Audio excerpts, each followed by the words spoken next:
and we fulfilled the commandment of Rasulullah, and we went down the stage, felt so honored and proud of our deen.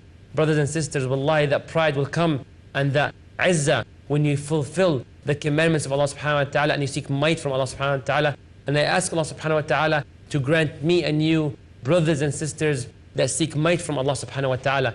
Brothers and sisters, something to note before we move forward, that Allah's name Al-Azeez comes with other names as well. Al-Azeez Al-Hakim, the Almighty, the All-Wise. So Allah's might is based on His wisdom. Is it clear? Allah, another name that comes, Al-Azeez Ar-Rahim. Allah is the Almighty, the All-Merciful. Why? Because some people who are mighty and powerful in this dunya have no mercy. But Allah has the might and is very merciful in the same time. Some people have so much might but no wisdom. No wisdom. But Allah is Almighty and has so much wisdom. So when we don't go very rough on the people. Like, I'm Muslim. You don't do that. Maybe there's cases you should do that. But not like crying to your own father, to your mother. I'm not going to watch haram movies. Why? Where's your akhlaq? Where are your manners? Towards your parents or your brothers and sisters, colleagues at work. Yes, you're proud as a Muslim. You give them a nice smile and you behave as a Muslim. If need be, you're in war, then yeah, show the tough side of you. You find a case that's the only way out, to be tough. May Allah grant us wisdom and know how to behave in such cases. But the concept and the general rule is that we're always gentle, we're always kind, we're always respectful while maintaining our pride. Is it clear? Like for example, one time a brother was talking to a non-Muslim about wudu. So that Muslim brother said, you see my foot? You see my foot? It is cleaner than your face because we wash our feet 5 times a day and you wash your face maybe once or twice. Okay, you might make sense, brother, but that's not how you say it. The Prophet ﷺ, look in the seerah how he behaved. He behaved with izzah, but with so much respect. Is it clear? So we have to comprehend, to live with Allah's beautiful names, to understand Allah's names. Al-Azeez comes with rahmah. Al-Azeez comes with hikmah, comes with rahmah as mercy, hikmah as wisdom. Is it clear? Now let's move forward and see the other side. See who? Let's see those who sought might, power, dignity and respect from other than Allah subhanahu wa ta'ala. And let's see what happened to them. Let's see some examples. Let's see some ahadith. Look at those who sought izzah from money. So it's all about money. Regardless of how I gain the money, that's all what I care about. Izzah from money. I accept bribes, I steal, I cheat, commit fraud. Doesn't matter. As long as there's money, I gain izzah. Rasulullah sallallahu alayhi wa sallam, he said, Ta'isa abdu dinar. May he be humiliated, the one who is the slave of a dinar. A dinar is not one of Allah's names. A'udhu billah. A dinar is like a currency, the slave of money. Then the Prophet mentioned another way of materialistic things. Abdu dinar wal dirham wal qatifa wal khamisa. In u'ti radi. If that person was given, that person becomes pleased. Wa in lam yu'ta lam yarda. And if that person was not given, that person will not be pleased. May that person be humiliated. If the Prophet made such dua, how in the world those who sought izzah from wealth will ever be honored? How is it possible? Subhanallah. There's others who seek that might and respect and power and dignity, etc. from fame and status. So I will post whatever on Twitter, whatever on Facebook, even if it's something horrible, wrong, haram, shameful, just to get more followers, just to get more likes. As someone who's running for elections, was to go and bribe this person and that person and do all kinds of wrong things just to have that status and fame.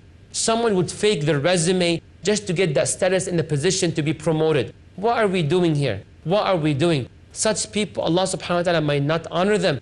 For example, once when I was in North America, a big news came all over. Wildfire was spreading.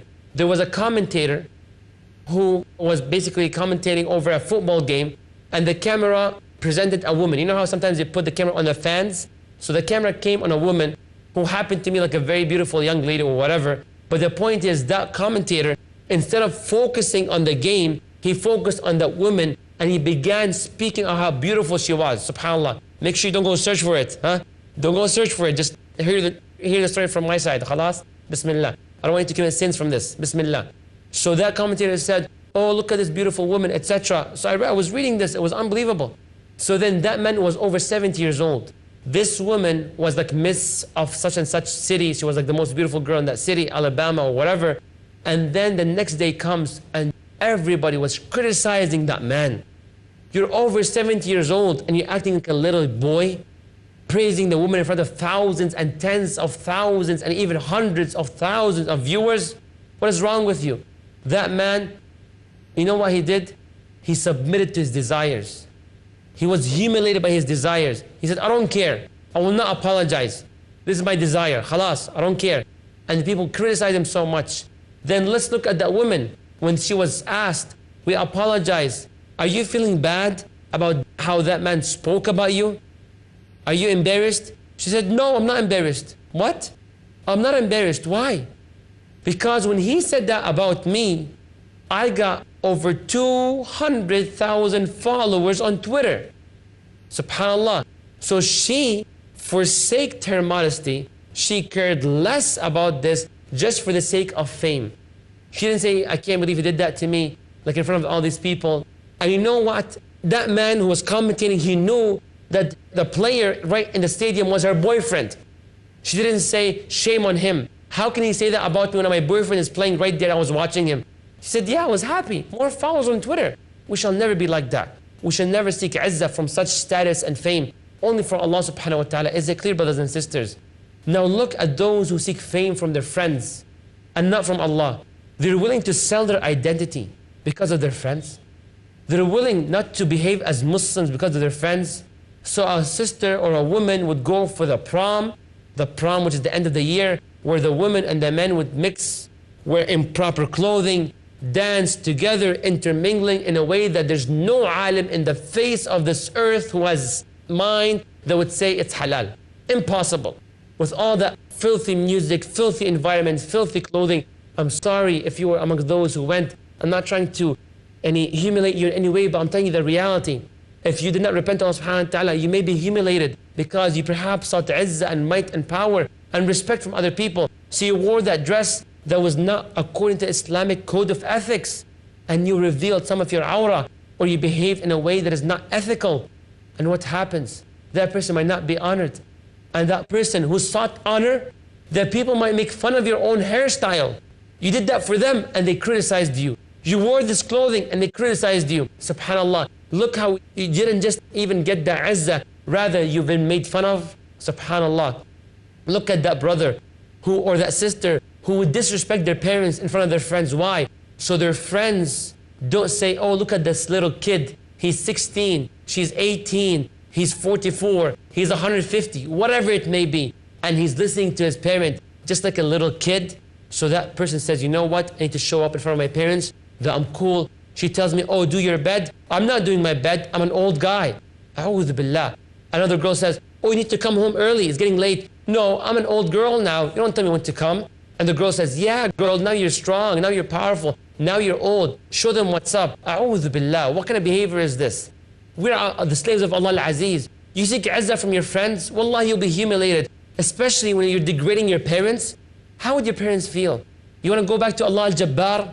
Let's not go there. And may Allah subhanahu wa ta'ala protect you and honor you. Ameen Rabbil Alameen. And may Allah beautify our manners the way He beautified our physical features. Ameen Rabbil Alameen. I'll give you a personal story when it comes to friends and how there was an opportunity to seek honor through friends.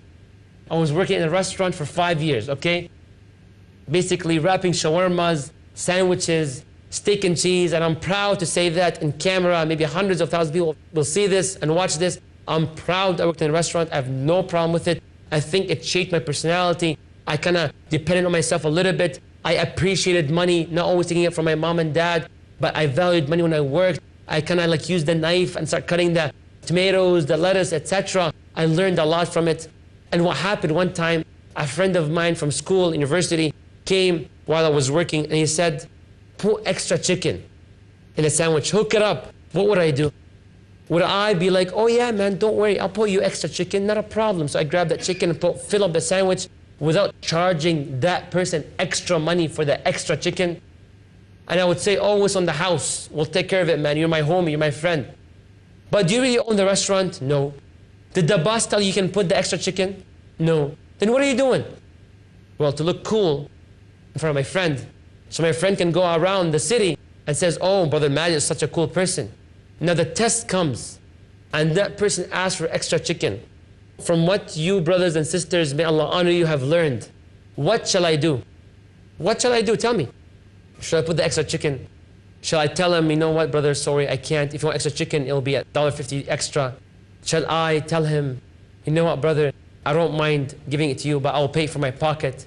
Or will I submit and seek honor from my friend, put the extra food for him, and care less about Allah al-Azeez and seek izzah from my friend?